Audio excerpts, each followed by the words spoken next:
بسم اللہ الرحمن الرحیم۔ جی ناظرین، آپ دیکھ رہے ہیں فقہ اسلامک یوٹیوب چینل۔ آج ہم سیکھنے والے ہیں مسجد میں داخل ہونے کی دعا۔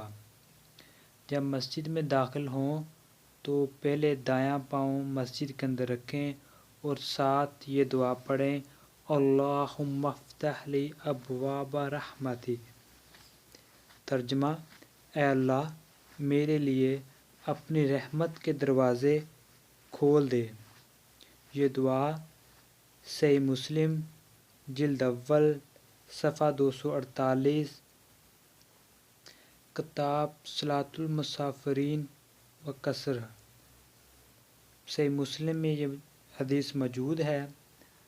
اور مسجد میں داخل ہوتے ہی ساتھ ہی اعتکاف کی نیت کر لیں۔ نفلی اعتکاف مسجد میں بیٹھنے کا ثواب بھی ملے گا، اور مسجد میں نفلی اعتکاف کی وجہ سے کھانا پینا بھی جائز ہو جاتا ہے۔